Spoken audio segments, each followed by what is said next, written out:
Hey guys, and welcome to another episode of Career Mode. I'm sorry I haven't uploaded in the last couple of days, but I went to go visit my parents, and so I didn't have a lot of time to do some videos for you guys, but now I am back, and we are ready to get back into Career Mode. But next up, we have a game against Birmingham in the FA Cup, which we have been doing very, very well in. And as they always like to point out, Leroy Lita plays for Birmingham.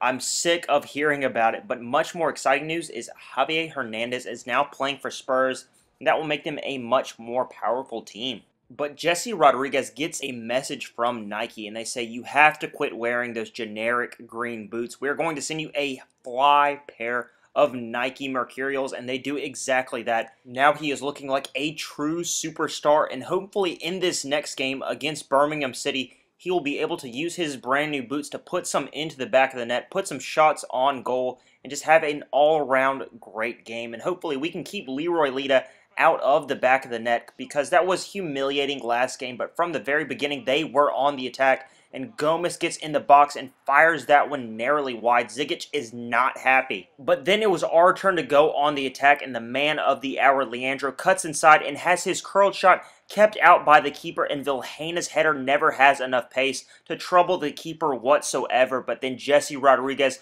cuts inside, and with his brand new boots, hits off the crossbar. Atsu cuts back inside, passes it to Vilhena. Vilhena to Jesse Rodriguez, and then Lucas Silva finds some space and rolls that one into the bottom corner for our first goal of the game in the 12th minute. It would then be Jesse Rodriguez once again using his skill and his pace to wreak havoc down that wing. The defenders did not know what to do with him. They were absolutely mesmerized by his skill and his sparkly pink boots. They did not see this cheeky roll into the bottom corner coming, and that is our second goal of the game in the 18th minute, and we are looking secure for the next round of the FA Cup. But Birmingham were not willing to give up, and after some nice passing, they have a shot on goal, but it is no match for Alphonse Areola, who has been in inspired form lately, and we go into halftime leading 2-0 against Birmingham. And after the restart, there would be no respite for our opponents, and we have another shot go narrowly wide, that one from Jesse Rodriguez. But Christian Atsu would not be so merciful, and with his rocket left foot, he puts that one into the back of the net for our third goal of the game. From this free kick, Birmingham have a golden chance to grab a goal back, but they make a hash of it, and we end the game 3-0 against Birmingham City. A great win for the boys, and we are going into the next round of the FA Cup. The Cinderella story continues. But after the game, I get back to my office, and we have a bit of bad news. Ike Muniain is not wanting to come to Swansea, and so we're going to have to up his wages just a tad to $55,000 a week and send that on its way, and hopefully that is enough money to lure him to Swansea. But next up, we have a game against Arsenal, and if you recall, we beat them for the first time, I believe, in the entire series the last time we played them, and so I called into memory that wondrous, historic win from our last game, and just really wanted to motivate the boys and give them some encouragement. But Muniain has agreed to that contract, and we are bringing him over to Swansea. Some great news. He is a great young player, and hopefully he has a lot to offer us in the future. Chico Flores has not been happy, and he really hasn't been in great form. And so when Newcastle come in, I just go ahead and accept the offer, send him on his way. It's not fair for me to keep him in our reserves until further notice. But next up, we have a very big game against Arsenal FC. I'm super excited about this game. I really want to beat them again. I feel like we have the confidence to really go on and win this game, but we will have to see as the game progresses. Of course, it will never be easy, but Jesse Rodriguez cuts inside, but doesn't give up after that shot is blocked, and Leandro puts that one into the back of the net in the 8th minute, and we were sitting pretty. He has 15 goals on the year, and that is how we go into halftime ahead against the Gunners. It is a great result thus far, but we have to hold on. We knew we couldn't rest on that one goal, so we were pushing hard for our second, and Michel Vorm keeps Lucas Silva's effort out that time, but we were not going to give up. Jesse Rodriguez just squares that to Tony Vilhena, and he puts that into the back of the net, and that is all she wrote, a 2-0 victory over Arsenal FC. A great result along with that FA Cup win. We are showing why we are a force to be reckoned with in English football. But we have sold Chico Flores, which makes room for some more defenders in the future. Hopefully we can sign some more either in this January window or in the next summer window. But one of the defenders I was looking at was a replacement left back, someone that can back up Grimaldo whenever he's hurt or tired, and that person is Jetro Williams. He plays for PSV, and so we are going to see if we can secure his signature. 2.3 is what we put in at first, and we're going to see if that's enough to bring him over to Swansea. But Mario Gomez has a transfer demand, and that is great news for us if that does indeed happen, if he goes to another team outside of the Premier League, because he absolutely raped us last time we played. But Jetro Williams is not coming to the team with that amount of money, so I thought I would try to sweeten the deal with a player, and that player I chose to put in the deal was Leon Britton. He is just not really fitting into our plans anymore. He's 31 years old, and so I thought maybe I could offload him and get a much better and much younger player in his stead.